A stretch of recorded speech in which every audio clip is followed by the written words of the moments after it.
আসসালামু আলাইকুম। আশা করি সবাই ভালো আছেন, সুস্থ আছেন, নিরাপদে আছেন। আজকে আমি গতকালকের একটি হট টপিকস নিয়ে একটু কথা বলবো।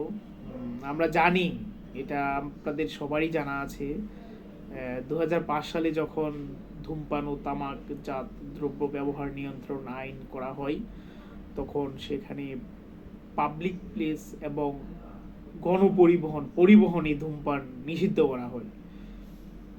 তখন ছিল, যদি প্রকাশ্যে এভাবে ধূমপান করা হতো তখন 50 টাকা জরিমানার বিধান করা হয়েছিল।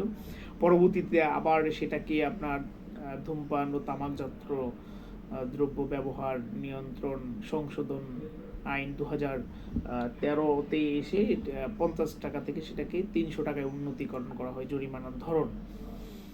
বাংলাদেশে কিন্তু এই আইন আছে। এই আইন থাকার কারণে কিন্তু আপনি দেখবেন বাংলাদেশের প্রায় সকল গণপরিবহনে ধূমপান একেবারেই নিষিদ্ধ। নিষিদ্ধ বলতে করছে না, মানে ওই আইনটা হওয়ার কারণে 2005 সালে, পরবর্তী 13 সালে আবার এটাকে অ্যামেন্ডমেন্ট করার কারণে মানুষের মাঝে একটা সচেতনতা বৃদ্ধি হয়েছে, অর্থাৎ গণপরিবহনে ধূমপান হচ্ছে না। এখন প্রকাশ্য স্থানে ধূমপান হচ্ছে, সেটা সত্য। এখন আমি স্বরাষ্ট্রমন্ত্রীর স্টেটমেন্টটা শুনেছি। উনি যেটা বলেছিলেন যে প্রকাশ্যে দুজন নারী ধূমপান করেছে, এতে রমজান মাস, অনেকে সংক্ষুব্ধ হয়েছে। প্রকাশ্য স্থানে ধূমপান তো আইনত অপরাধ। তো ওনার এই কথার মধ্যে একটা লজিক ছিল, যে উনি তো ল পয়েন্ট থেকে বলতেই পারে যে প্রকাশ্য স্থানে হচ্ছে ধূমপান নিষেধ, কিন্তু কার গায়ে এত গাত্রদাহ হলো যে তারা স্বরাষ্ট্রমন্ত্রীকে দাহ করে এবং প্রকাশ্যে এই সিগারেট জ্বালিয়ে টানিয়ে সেটার প্রতিবাদ করে।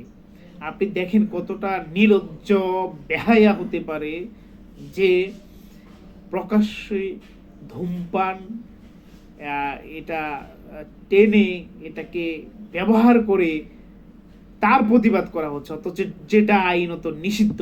প্রকাশ্য স্থানে পাবলিক প্লেস মানে হচ্ছে, এই পাবলিক প্লেসের ডেফিনিশনে পড়ে হচ্ছে শিক্ষা প্রতিষ্ঠান, আর ওইখানে তারা প্রকাশ্য সিগারেট টানিয়ে তারা প্রতিবাদ করেছে। এর জন্যই তাদের পানিশমেন্টের আওতায় আনা উচিত। তাদের এই এত বড় দুঃসাহস কিভাবে হলো যে তারা মানে সুশীল প্রগতি, এটা কি সবকিছুর ঊর্ধ্বে?